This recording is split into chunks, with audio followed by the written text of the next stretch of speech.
Muito bom dia a todos. Sou Daniel Cunha, Sales do BTG Pactual. Dando sequência ao CEO Conference 2022, nesta edição, nosso foco especial é a influência que a política tem na economia. Nesse sentido, vamos trazer a participação de alguns importantes pré-candidatos à presidência da República. Para abrir os painéis de Presidenciáveis 2022, convido o ex-ministro da Justiça e Segurança, Sérgio Moro, e a jornalista Amanda Klein para fazer a moderação.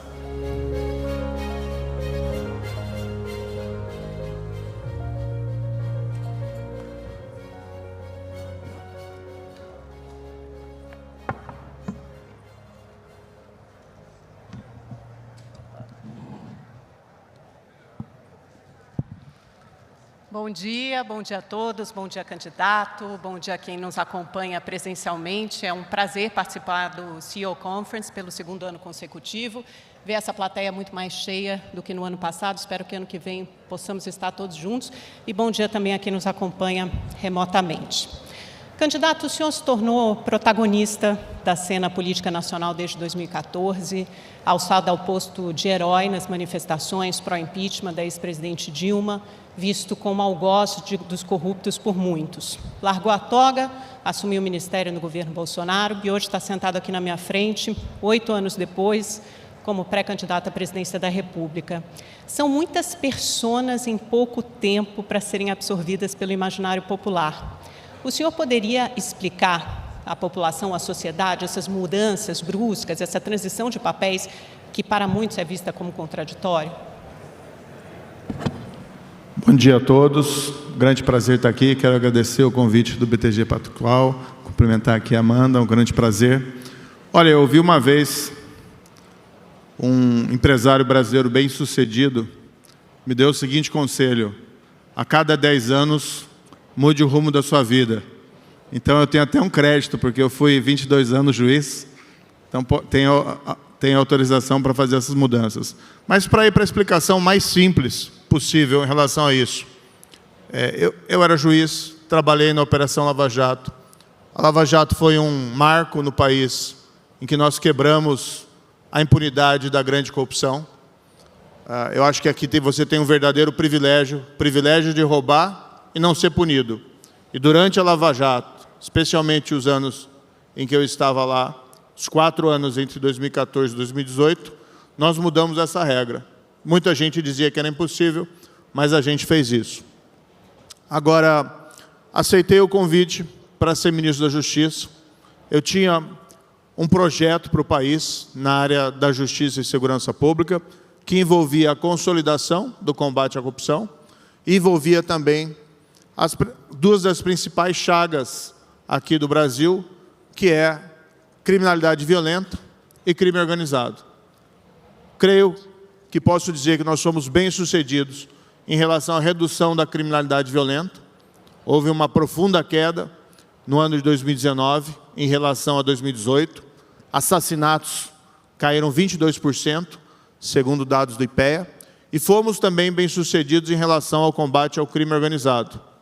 Não tive, infelizmente, o apoio do presidente da República para consolidar o combate à corrupção.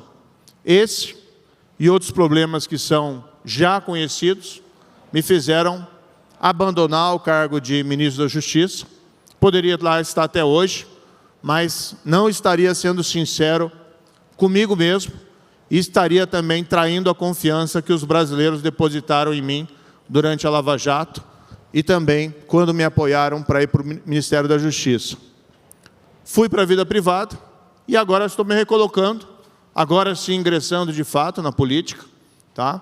Porque a gente precisa de um projeto de país que seja diferente das propostas extremistas que nós estamos assistindo agora nesse ano de 2022.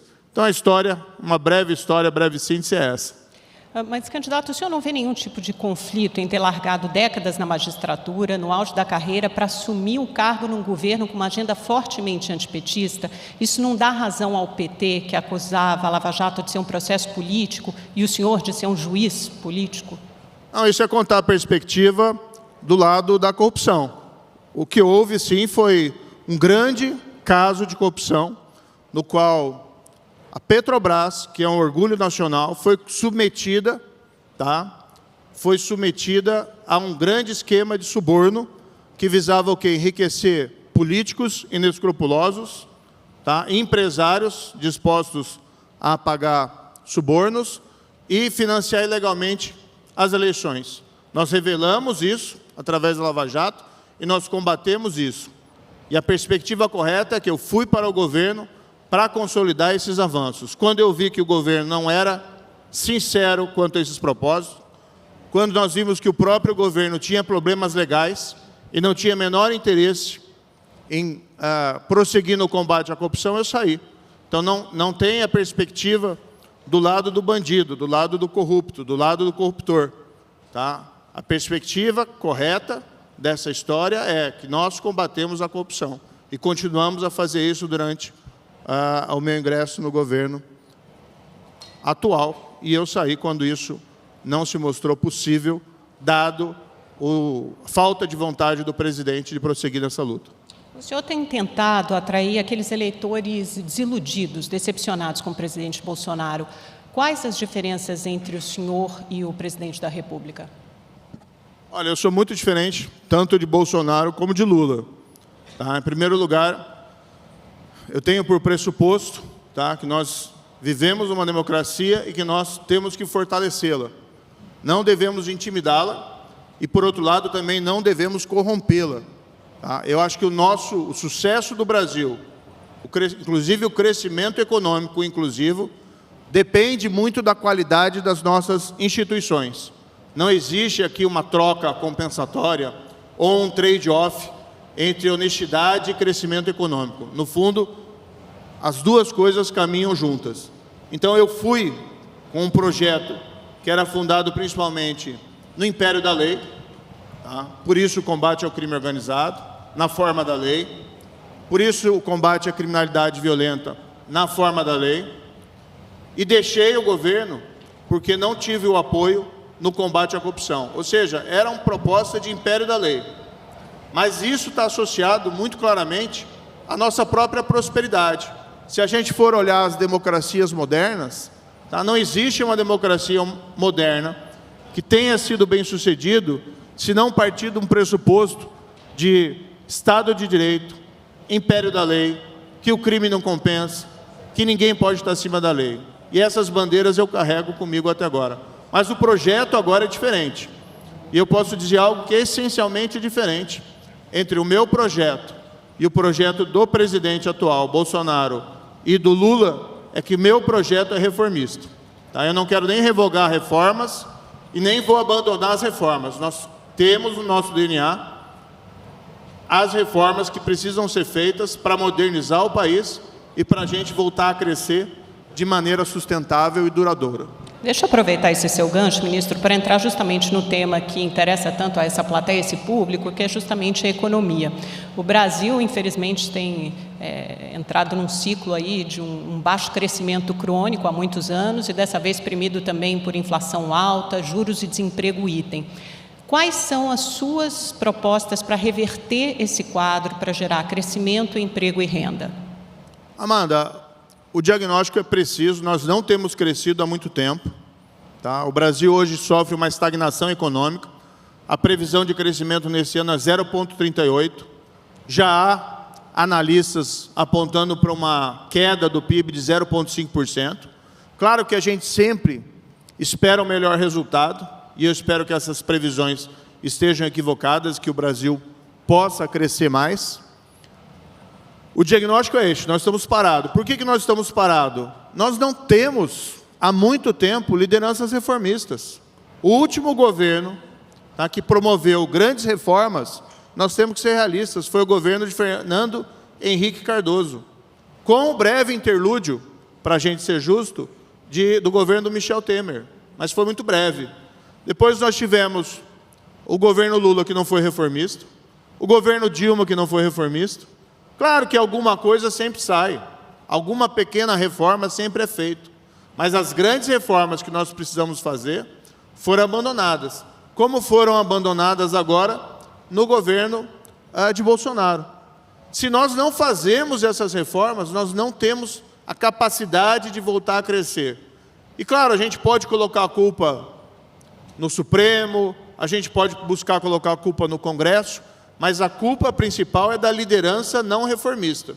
Que se você não tem a liderança reformista, você não consegue nem começar. O que a gente tem que fazer?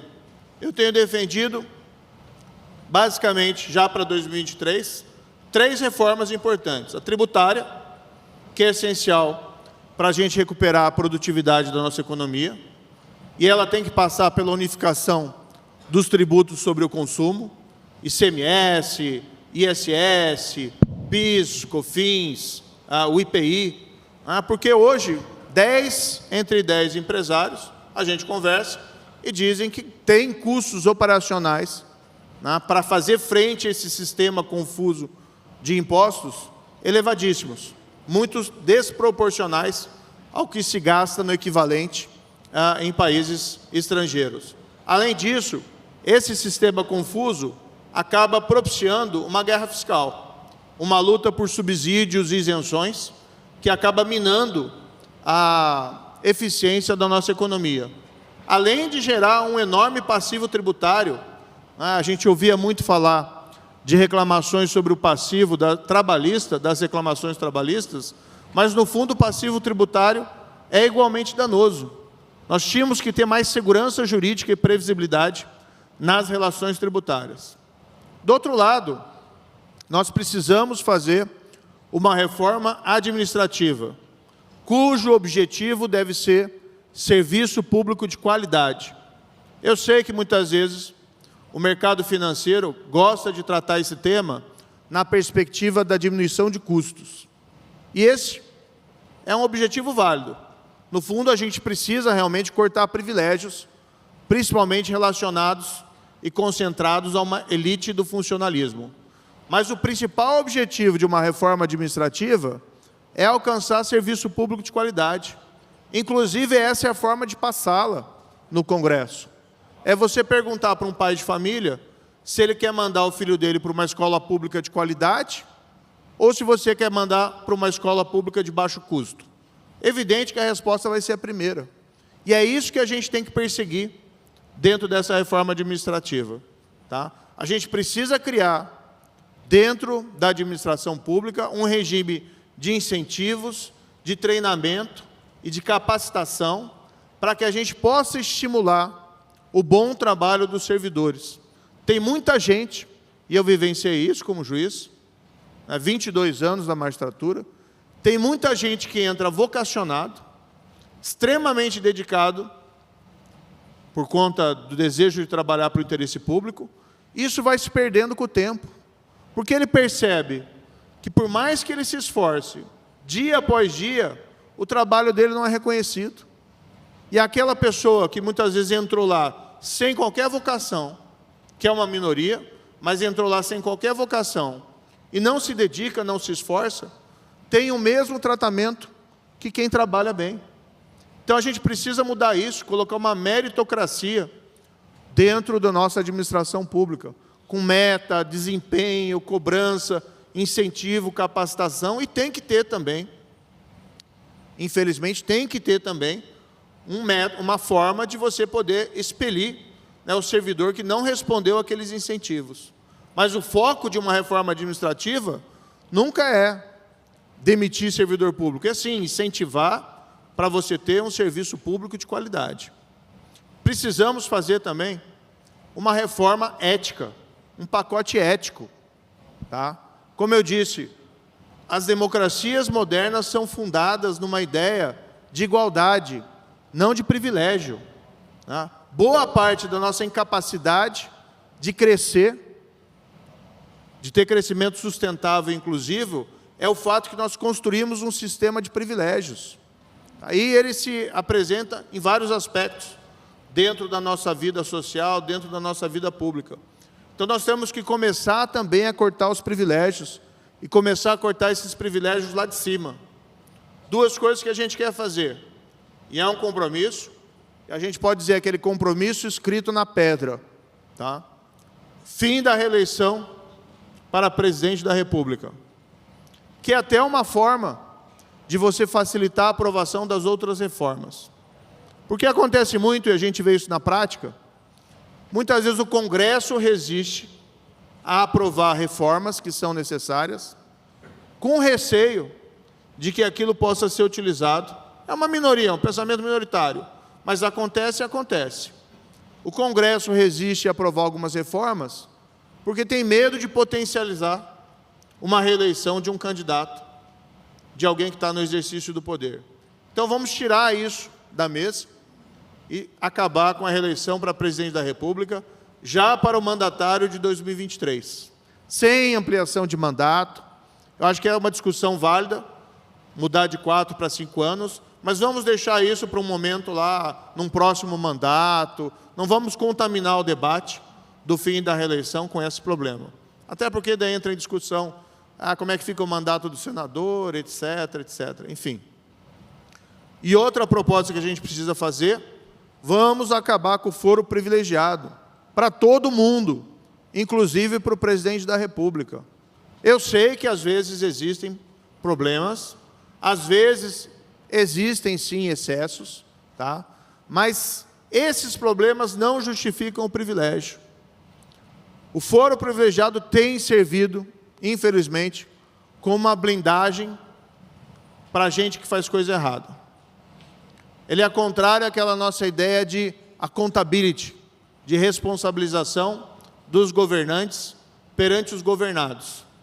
E é moralmente também injustificável. A única forma da gente justificar isso é se nós admitirmos que o político, que a autoridade, é melhor do que o cidadão comum. E a gente sabe que isso não é verdadeiro. Mas se o cidadão comum responde perante a justiça de maneira normal, não existe motivo para a gente ter um privilégio dirigido à classe política.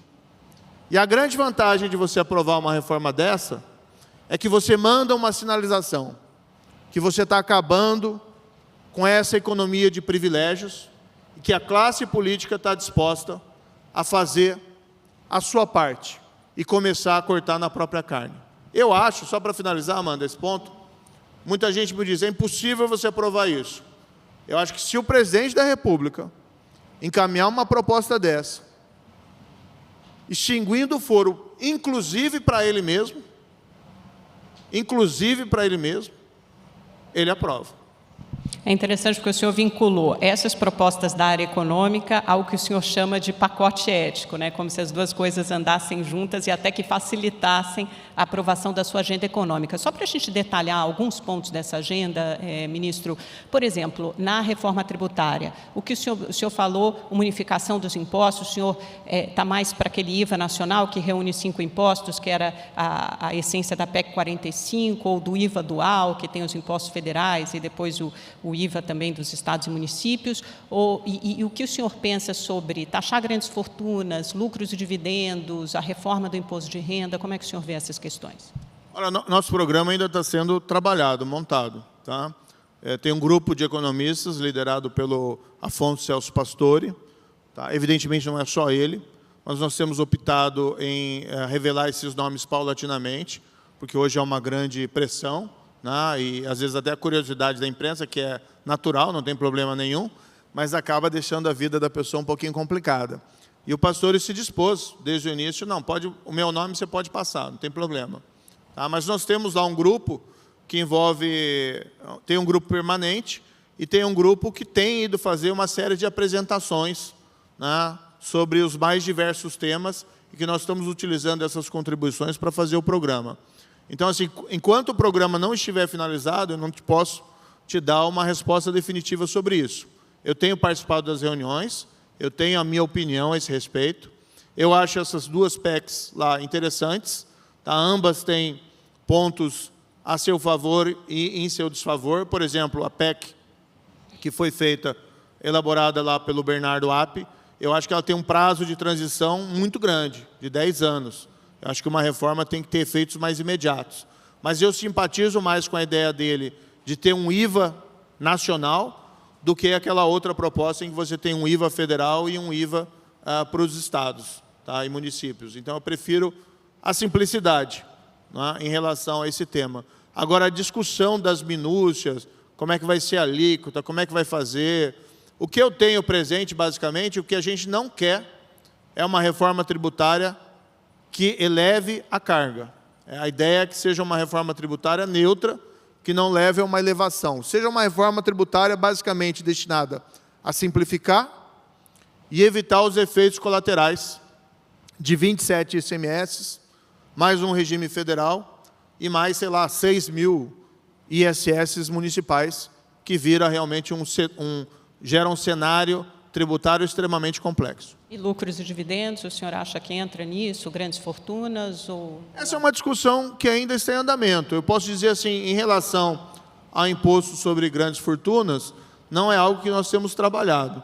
Tá? Eu, particularmente, tenho muitas dúvidas sobre a eficácia de um tributo como esse, dado hoje que você tem um mundo muito fácil de você alterar domicílio fiscal. Né? Então, tem que se analisar realmente se um tributo como esse gera, de fato, um aumento de arrecadação ou apenas acaba aprofundando a evasão fiscal. Tá? Agora, uma reforma tributária, mesmo voltada aos impostos de consumo, já tem um benefício grande, inclusive em relação a essa, muitas vezes, injustiça do nosso sistema, né, muito fundado nesses tributos sobre o consumo do que no tributo sobre a renda, já que você simplifica e você tem condições ali de manejar e coordenar melhor que carga tributária que você quer dentro desse sistema. Na reforma administrativa que o senhor descreveu, sempre muito sob esse ponto de vista do servidor público, afinal de contas o senhor foi juiz muitos anos, e uma das carreiras que pode ser afetada é justamente o judiciário e Ministério Público. O senhor defende uma reforma administrativa que abarque Ministério Público e Judiciário, que muitas vezes estão entre aqueles super salários, e o senhor defende uma reforma que valha para os atuais servidores ou apenas para os novos? Olha, o meu entendimento em relação a isso, tá? A gente tem que ter uma reforma, e esse é um problema do Brasil, a gente tem que ter uma reforma para todo mundo. Tá?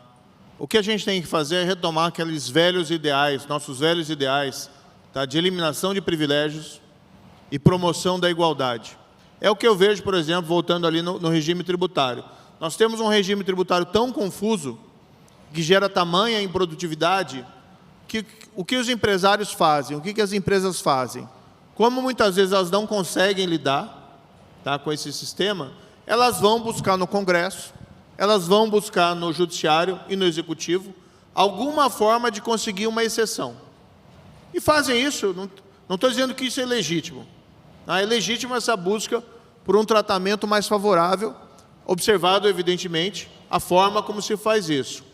E às vezes conseguem. E aí você vai gerando uma exceção. E de repente você tem uma exceção da exceção. E de repente você tem tantas exceções que você não entende mais o que está valendo.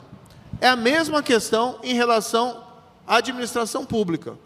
Se a regra é boa para X, deve ser aplicada para Y, a não ser que exista um fator de discriminação que autorize um tratamento diferente. Então, em princípio, não há nenhum motivo para fazer uma reforma administrativa apenas sobre o Poder Executivo. Ela deve, sim, as mesmas regras serem estendidas para os demais, certo? A questão de se aplicar ou não aos atuais servidores, nós temos que analisar questões relacionadas a eventuais direitos adquiridos, que forem eventualmente afetados, mas, assim, a intenção, o desejo é sempre ter regras uniformes para todos os grupos. A gente tem que respeitar, porém, algumas situações eventualmente já consolidadas. Mas não estou me comprometendo nem com uma ou com outra posição, já que o programa ainda está em elaboração. O senhor já defendeu também muito as privatizações. O que está nessa sua agenda de privatizações? Petrobras, Casa da Moeda, Correios, bancos públicos, o senhor vai instituir um cronograma? Qual será a estratégia? Eu tive uma conversa uma vez, foi até com o Pércio Arida, e perguntei qual era a opinião dele sobre a privatização da Petrobras. E ele me disse assim, olha, eu posso dar minha opinião, mas a gente está fazendo a pergunta errada. Porque a Petrobras, né, tudo bem, nosso orgulho nacional, mas é uma empresa de exploração de combustível fóssil, que tem a sua relevância, evidentemente, no mundo, esse combustível, mas o mundo está virando um pouco essa página. Então, o que me espanta é que nós estamos falando se fazemos ou não privatizações desde o governo Collor, passando pelo governo Fernando Henrique. Depois esse assunto morreu, durante o governo Lula e Dilma, porque não eram reformistas, tá? Voltou à tona no governo Temer, e nesse governo voltou como uma espécie de fachada, porque privatização nenhuma foi feita, ou apenas da Eletrobras, mas ainda não foi ultimada e ainda foi mal feita. O que eu posso dizer para você é o seguinte: a minha posição muito clara, não tenho nenhum preconceito contra a privatização, tá? Em princípio, sou favorável a privatizar tudo o que for possível. Não é um tema que a gente pode tratar da perspectiva ideológica. Não obstante, o que nós temos que analisar é se funciona do ponto de vista de aumentar a eficiência econômica da nossa economia ou não. Eu confio mais no setor privado, tá? Eu acho que o crescimento vem do setor privado, a inovação, a criatividade, tá? Agora, o Estado também tem um papel regulador importante. Dentre esse papel regulador, algo que tem que ser buscado é um ambiente de negócios favorável ao investimento. E também a promoção de competição leal entre os agentes do setor privado. Nessa perspectiva, uma privatização não pode resultar no monopólio privado, em substituição ao monopólio público. Então, desde que haja um modelo viável de privatização de qualquer empresa estatal, eu acho que é um objetivo válido a ser perseguido, a reduzir a presença do Estado como produtor de bens e serviços, tá? Mas isso não pode vir em detrimento do bom funcionamento do mercado. Um pouco é aquela velha e conhecida frase, né? Até peço desculpas para repetir, mas aquela famosa frase do Deng Xiaoping, né? Não importa a cor do gato, desde que ele pegue o rato. E é isso que a gente tem que ter, uma visão reformista, mas também pragmática para a nossa economia e para a nossa política. Então, pelo que eu estou entendendo, todas estão na mesa, né? Falta analisar a viabilidade econômica. Sem qualquer preconceito em relação a qualquer uma, certo? Se estabelecida essa premissa, em análises de modelos econômicos, haver uma conclusão, olha, é mais eficiente, é melhor para a economia brasileira nós privatizarmos a empresa X ou a empresa Y, ótimo. Quem sabe com essas privatizações não conseguimos, de repente, fazer um grande fundo de investimentos em infraestrutura, em reurbanização das cidades, mas aqui são conjecturas, né? Nós temos que esperar aqui realmente a construção do programa econômico, tá? Quem sabe a gente pode utilizar esses recursos de alguma outra forma. Enfim, a gente tem que fazer a economia rodar, porque isso é emprego, isso é capacitar o Brasil para um ciclo de crescimento sustentável e de aumento de renda dos trabalhadores. Agora, ministro, tudo que o senhor nos colocou até agora é muito parecido com a atual agenda econômica do ministro Paulo Guedes. Como é que o senhor se diferencia do que está colocado hoje e quais as críticas à agenda econômica de hoje? Amanda, a agenda do Paulo Guedes pode ser uma, a agenda do presidente é outra, completamente diferente. Então, a gente tem que ser realista, né? Eu tenho um apreço pessoal pelo ministro Paulo Guedes, tá? Ele, a minha opinião, é um liberal, tá? Mas é um liberal que está num governo iliberal, né? Em vários aspectos. Então, não tem como funcionar. É a mesma situação que eu estava dentro do governo. A minha agenda, entre outras, era anticorrupção, tá? Eu entendo que eu enfrente resistência no Congresso, eu aceito que eu enfrente resistência no Supremo, tá? Porque são separação dos poderes. Isso é normal. Não adianta ficar batendo o pé, né? Você tem que construir. Agora, se o ministro não tem apoio e, ao contrário, tem sabotagem do presidente, você não consegue nem começar. E foi o meu caso com a agenda anticorrupção. E é o caso do ministro Paulo Guedes com a agenda de reformas. Essas ilusões, acho que já caíram por terra de todo mundo. Se alguém acredita que um segundo mandato do presidente vai ser reformista, acho que não aprendeu nada nesses 3, 4 anos que estão passando. Não é reformista. Não é isso que bate no coração do presidente Bolsonaro. Então não adianta o Paulo Guedes vir aqui e falar de um monte de reforma que não vai sair. Tá? Em 2019, ainda eu ministro, em reunião lá do Conselho de Ministros, o presidente falou, literalmente, que a reforma administrativa é uma reforma para segundo mandato. Em 2019, antes da pandemia. Por quê? Porque ele não queria prejudicar a reeleição dele. Por isso que a gente tem que acabar com a reeleição, e a gente precisa ter, sim, uma liderança reformista no Palácio do Planalto, porque senão a gente vai ficar aqui. Daqui a 4 anos, a gente pode fazer um novo encontro aqui no BTG, né? E a gente vai estar falando a mesma coisa, reforma administrativa, reforma tributária, que precisa fazer, e se alguma coisa for feita, vai ser mal feito. Essa reforma administrativa que está lá no Congresso, o texto é ruim, é péssimo, é fingir que está fazendo reforma administrativa. Tá? A mesma coisa, como a gente está vendo esse improviso em relação à PEC dos combustíveis. Para mim isso é uma responsabilidade. Se você não tem algo definido, como é que você começa a falar em PEC dos combustíveis sem que você tenha uma definição do que você vai apresentar ao Congresso? Como é que você discute hoje redução da carga tributária de combustível fóssil sem incluir a discussão no mesmo lugar de redução tributária sobre outras formas de energia e de combustíveis mais limpos? Como é que você pode ter uma discussão dessa espécie, querendo fazer uma solução provisória sobre esse tema, quando a gente sabe, se for reduzir, se a ideia é reduzir o preço dos combustíveis e tributação, tem que ser algo permanente, não pode ser algo para ganhar as eleições. A gente já viu isso no governo Lula, no governo Dilma, quando manipularam o preço do combustível e quase quebraram a Petrobras, quando manipularam o preço da energia elétrica e geraram lá a grande recessão de 2014, 2016. Então vamos parar de nos auto-enganar e achar que se vier um novo mandato Bolsonaro, que ele vai ser reformista, e vamos parar de nos enganar também que um novo mandato de Lula seria reformista. Não foi. Ele teve 8 anos para fazer reformas, não fez. Ele mesmo falou esses dias, com orgulho, não precisava fazer reforma. E agora está falando em revogar a reforma trabalhista para voltar a ter contribuição sindical obrigatória. A gente pode se auto-enganar e dizer, ah, não, vai ter reforma, agora vem um outro, vem um estadista. A gente já conhece esse filme, e ele é ruim.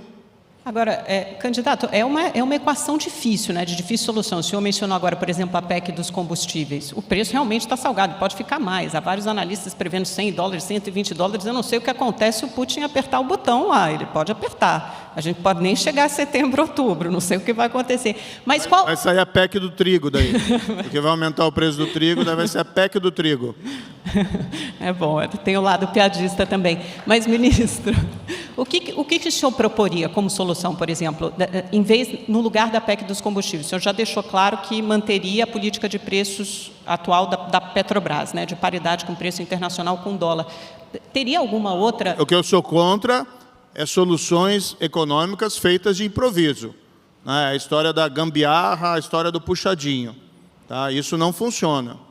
Então, acho que a gente pode discutir, sim, redução dos tributos sobre combustíveis e energia. Porque quando eu vejo minha conta de luz também em casa, eu me assusto.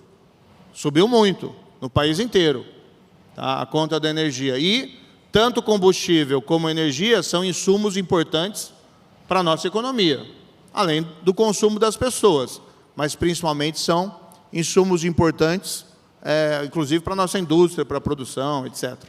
Então, a gente precisa ter uma discussão permanente e séria, responsável, encaminhar um texto para o Congresso já preparado, com estudo, com modelos, com cálculo. Tá? Podemos discutir, sim, redução dos tributos. A gente precisa ter uma estabilização do dólar. Tá? Muita gente diz que o problema está relacionado à alta do dólar do ano passado. Muito motivado, tá? Muito motivado por um cenário de instabilidade provocado por um presidente da República que sugeria que daria um golpe de Estado. Tá? A gente tem que ser realista em relação a isso. Em terceiro lugar, se a gente fala com o setor de distribuição de combustíveis, o que eles vão dizer? Olha, um dos fatores que eleva o preço é a nossa infraestrutura ruim de distribuição de combustíveis. Gasoduto, oleodutos insuficientes para cobrir o país, malha rodoviária precária e, além disso, uma malha ferroviária que não é muito utilizada porque também é precária nessa área. Então, para a gente poder resolver o problema, a gente tem que ter uma abordagem mais completa e realista. Eu não acho que a gente pode fazer soluções de improviso para ganhar eleições. Isso depois estoura em 2023 e a gente corre o risco de ter uma nova grande recessão, como tivemos no governo do PT em 2015 a 2016. Teto de gastos. Tem muitos economistas que acham que será difícil manter, que essa regra pode ter que ser revista. O senhor já conversou sobre isso com sua equipe econômica, com Afonso Celso Pastore? Vai manter a regra? Vai propor alguma outra regra fiscal no lugar? Se a gente não manter o controle da relação entre o PIB e a dívida, a gente pode desde logo se mudar para a Argentina, porque pelo menos vai ser mais rápido. A gente não vai enfrentar um longo e doloroso processo. A gente vai rapidamente lá e vamos ter inflação de 50% ao ano e vamos criar uma estatal para distribuir alimentos, controlar os preços. Daí a gente vai e resolve o problema do trigo também. Não existe, tá? Não existe, a gente tem que deixar bem claro. Não existe uma bala de prata que resolve todos os problemas da economia. O que a gente precisa fazer é planejamento, dedicação e esforço. Grandes reformas, mas também precisamos fazer reformas infraconstitucionais. Precisamos fazer também mexer também na administração pública, na parte executiva. E a gente consegue aí começar a avançar. É essencial que nós tenhamos uma âncora fiscal.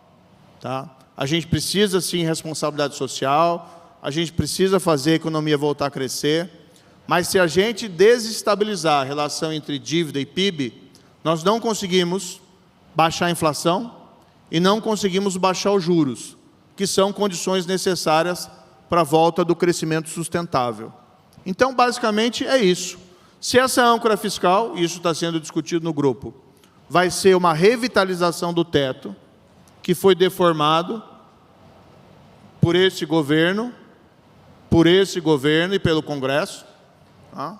Se a gente pode revitalizar isso, ou criar algum outro mecanismo, porque o teto perdeu um pouquinho de credibilidade, né, já que ele foi deformado. Ele era mais ou menos tratado, pelo menos na economia, e principalmente pelo mercado financeiro, como o álamo, né? Quando você chegasse lá, estava tudo acabado. E acabaram.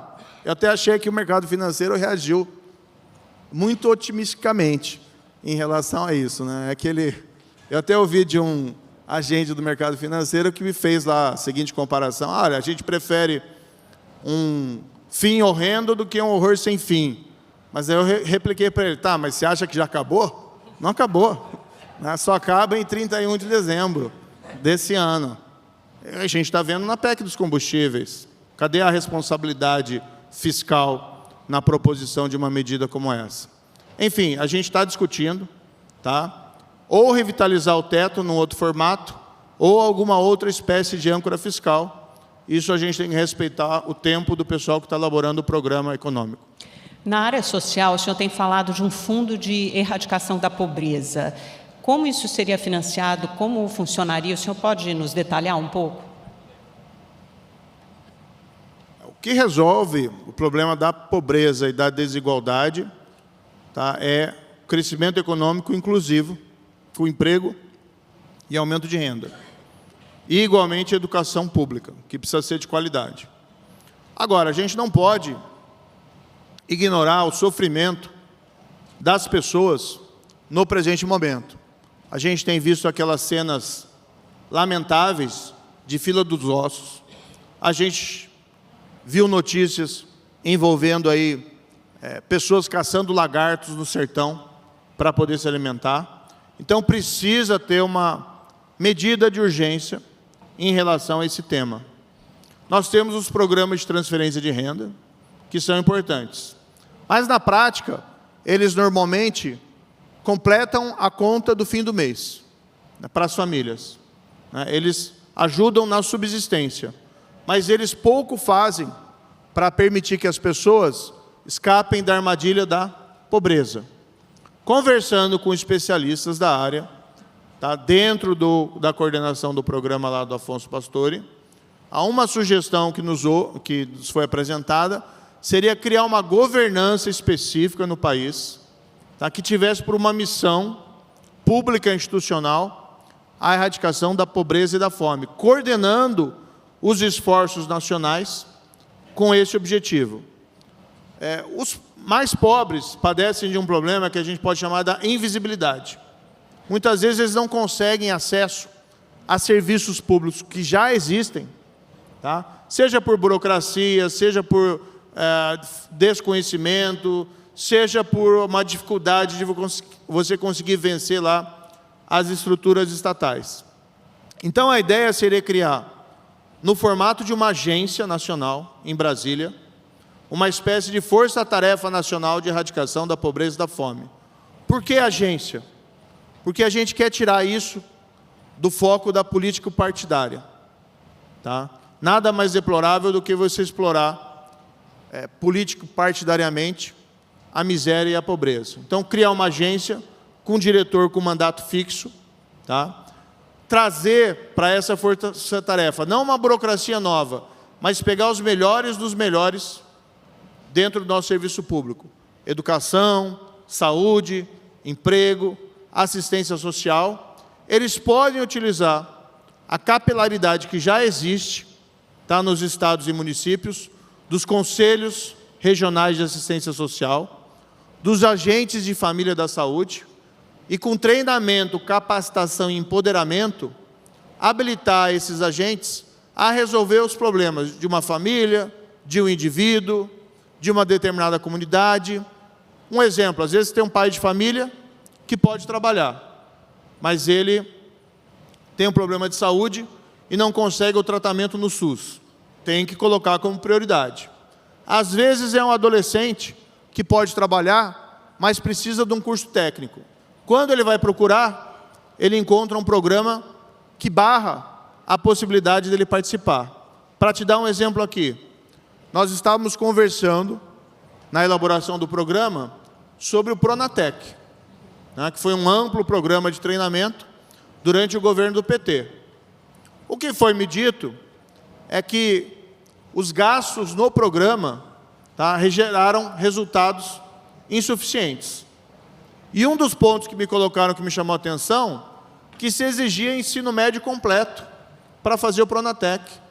E às vezes você pega dentro de uma comunidade dessa carente, um adolescente que precisa de um curso técnico, e exigir dele o ensino médio completo para poder se habilitar, não vai funcionar. Então a ideia é criar uma grande força-tarefa, a gente possa também ter parceria público-privada, a gente sabe uma série de associações e instituições que conseguem chegar nos mais pobres, que muitas vezes o Estado não tem a mesma capacidade, para a gente ter um grande esforço nacional de erradicação da pobreza e da fome, já a partir do início de 2023, enquanto a gente trabalha os outros temas para a retomada do crescimento econômico inclusivo. Ministro, deixa eu correr aqui, que esse cronômetro pulou e me enganou. Estou vendo que eu só tenho 2 minutos, mas eu preciso fazer 2 perguntas muito importantes. Primeiro, muita gente se preocupa, o mercado se preocupa com a sua falta de experiência política e o que poderia comprometer a governabilidade num eventual governo seu. Que garantias o senhor pode dar que, caso eleito, vai conseguir implementar essa agenda econômica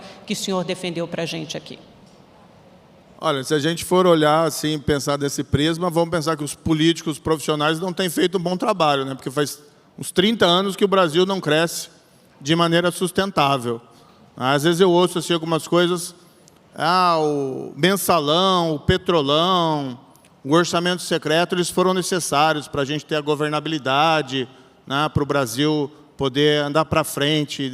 Eu penso que o Brasil está voando, né? Nós hoje ultrapassamos a China, e a Índia está lá para trás, há muito tempo, né? Então, fizemos tudo isso, todas essas transgressões éticas e legais, violamos lá tantos artigos do Código Penal, e o Brasil é uma maravilha hoje, é uma nação potência mundial, né? Inclusive se envolve para resolver diplomaticamente conflitos internacionais, do Irã, lá no negócio nuclear, agora da Rússia. Enfim, o que eu acredito? Eu sou uma pessoa do diálogo, política é a arte do diálogo. Agora a gente precisa ter liderança, projeto, princípios e valores. Tá? Se a gente não tem liderança reformista, não tem como avançar. Eu posso lhe assegurar. O discurso que eu faço aqui é porque tenho no meu DNA as reformas. E sei que elas são imprescindíveis para a gente voltar a crescer de maneira sustentável. Tá? Projeto. A gente está elaborando o nosso projeto. Com os nossos especialistas, eu tenho participado das discussões e a gente vai conversar com as pessoas. Eu tenho rodado o país para isso. Conversar com as pessoas e pegar sugestões. E nós não vamos abdicar dos nossos princípios e valores. Nós podemos, sim, compartilhar poder. Não tem nenhum problema em relação a isso. A gente tem um recente exemplo positivo da Alemanha, do novo governo, mas tem que ser uma coalizão em cima de um projeto. Tá? E a gente não vai fazer também, isso é uma promessa, a gente não vai fazer mensalão, nem petrolão, nem rachadinha, e nem esse negócio de orçamento secreto também a gente tem que ter uma reforma em cima disso, porque hoje a União perdeu a capacidade, inclusive, de fazer investimentos, porque os recursos discricionários são poucos e hoje estão sendo pulverizados totalmente em emendas parlamentares. Nada contra um espaço para as emendas parlamentares, mas não pode ter tamanho espaço. Uma última questão, só para a gente encerrar, se vocês me permitem. O senhor tem conversado também não só com as pessoas, mas com outros candidatos do que vocês chamam campo democrático. E na última conversa com a senadora Simone Tebet, na semana passada, o senhor ouviu que se não unir as forças do Centro Democrático por uma questão matemática, fica muito difícil chegar ao segundo turno. O senhor abdicaria, por exemplo, da sua candidatura em favor de algum outro candidato da chamada terceira via? Quais os critérios estabelecidos? Olha, eu acho que é essencial uma união contra os extremos, tá? E, principalmente, a gente tem que ter uma noção clara do país que a gente quer. E algo claro que a gente pode falar aqui é, se a gente não fizer as reformas modernizantes do país, nós vamos estar tendo essa mesma conversa daqui a 4 anos em uma situação pior. Se não for expropriado o BTG, não sei, depender de que alguns estão pensando, pode ser que isso aconteça, André. Tem que tomar cuidado. Tá? Então, a gente precisa fazer essas reformas. Tem muita gente da terceira via, tá? Outros pré-candidatos, que tem a mesma visão, pró-reforma. Está aqui o governador Dória, né, que tem essa mesma visão. Então, eu acho muito factível, tá, que nós possamos nos unir em algum momento desse ano para enfrentar esses extremos. Na minha opinião,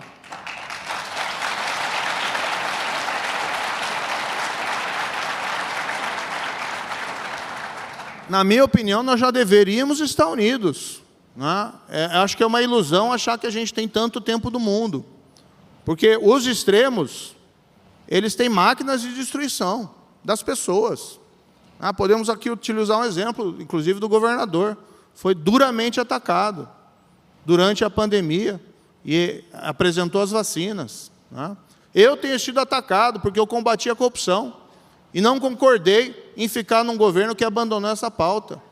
Então, a gente precisa realmente se unir. Acho que isso é urgente e eu faria isso de bom grado. Agora, o que a gente está vendo nas pesquisas, a minha pré-candidatura, eu estou em 3º lugar, desde que eu me coloquei nessa posição de pré-candidato. Então, não faz sentido eu abdicar da minha pré-candidatura, né, se ela é com o maior potencial para vencer esses extremos. Mas a gente tem que tratar isso com bastante humildade. Tá? Mas a gente precisa realmente buscar essa união entre todos os pré-candidatos desse centro democrático. Senão, nós vamos cair nas garras dos extremos e eu acho que não tem tempo a perder. Muito obrigada, candidato, pela sua presença aqui hoje. Foi um prazer.